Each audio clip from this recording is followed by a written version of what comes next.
Hey there, guys. This is Flamzeron, aka YouTube's Tasuke, and this has been sort of older news at this point, but we still don't really know too much about it. So I figured I should go ahead and sort of like give my thoughts on it while I still have time before it's too old. But if you haven't heard, Tecmo Koei has actually revealed Dynasty Warriors 9, Shin Son Goku Muso 8, as it's being called in Japan. I'm pretty sure it's Son Goku, because Samurai Warriors is Sen Goku.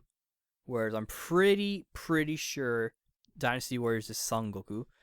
I don't know, but basically Dynasty Warriors 9 has been announced, and so far we don't know too much about it. We do know who one of the new characters is. I believe his name is Joe Kong. It's the same guy who's making his like debut in like Muso Stars. As I hinted in the Muso Stars video. But the only other thing we know is that this game is planning to be open world, which I find that to be very interesting. And I feel like this is Tecmo Koei sort of putting sort of their practice into the test, I guess. Because like my viewpoint um, on sort of this whole warrior situation, because if you haven't noticed, and I imagine a lot of people would agree with this, but there have been a lot of warrior games lately. Um, so much that, Fate Extella is like, it's like a warriors game, but it's not made by Tecmo Koei, so we're already getting sort of like the clones or copycats or whatever. But yeah, I'm sure you've all noticed at this point, but like we've gotten a lot of warrior games of like different kinds. Berserk and the Band of the Hawk just came out, which I've been playing. And we had Dragon Quest Heroes and whatnot, the Attack on Titan one, and just over the decade, we've had like a few like Dynasty Warriors Gundam and Fist of the North Star, Kin's Rage, and Trinity Souls of Zilol, which was like their first attempt at an RPG, which I'm gonna repeat in a minute because I feel like with all like these spin-offs and like anime tie-in games, Tecmo Koei has been also sort of testing the waters for things that they might want to put in like the Dynasty Warriors and Samurai Warriors games, but they wanted to test it in like other games first. Like for example, like I just said, Trinity Souls of Zilol, kind of first testing the waters for a warrior style RPG, which was later tested in Dragon Quest Heroes and Dragon Quest Heroes 2, where they tried sort of like the open world kind of landscape thing, I believe.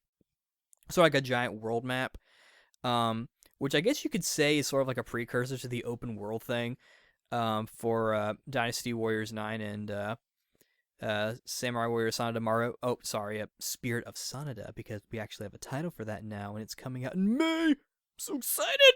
Um, yeah, but so you could say that like Dragon Quest Heroes 2 was sort of like testing the waters maybe for Spirit of Sonata, which is also now testing the waters for Dynasty Warriors 9.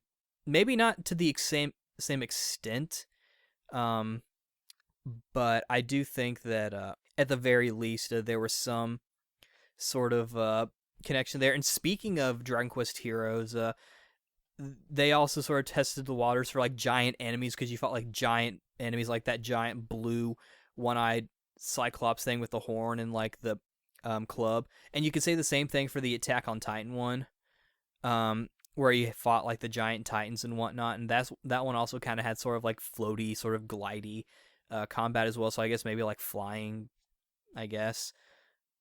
Fist of the North Star, Kin's Rage, you could say maybe they were testing the waters for like hand-to-hand combat, which they still continue to sort of play around with. Like Naotora E, she uses her kicks and stuff like that. And all that kind of stuff. And I guess Muso Stars, you could say maybe they're testing the waters for like just a giant mishmash of all their characters. You could say they've been doing that since Warriors Orochi, but yeah, we don't really know too much about it. But my point is, I feel like Dynasty Warriors 9 being open world could be seen as Tecmo Koei trying to implement what they've learned from Spirit of Sonata, and I assume Dragon Quest Heroes 2. I know that's coming out in English pretty soon, with the whole open world thing, or as much as they've done with open world stuff, and trying to implement that into Dynasty Warriors 9. I guess you could maybe say Tokiden 2, because that was also kind of open world. That was more like Dragon's Dogma, I think, than it was, or Monster Hunter even, um, than it is Dynasty Warriors, even though it's made by the Dynasty Warriors people, which is also getting an English release, so that might be kind of interesting. But yeah, we don't really know too much about it. I haven't even checked like if there's been like any other news about it. I think there might be some stream at some point, or they might reveal something at Tokyo Game Show. They probably will know them. They haven't announced the console for it yet, though we can probably guess that it's going to be PS4 and probably PC and probably Xbox One, and at this point probably the Switch, depending on how well it does, because it's actually out now. Um, but yeah, I'm looking forward to this game. I've been kind of wondering what they were going to do for Dynasty Warriors 9, and it'll be cool to sort of play the game again, or play the series again rather. Um, and yeah, I don't really know what else to say about it. I'm looking forward to it. We don't know hardly anything about it. Hopefully we'll learn more. It'll be cool to see the different character designs too. I think the image they're using for Zhao Yun is from like Dynasty Warriors 8 or whatever. I think.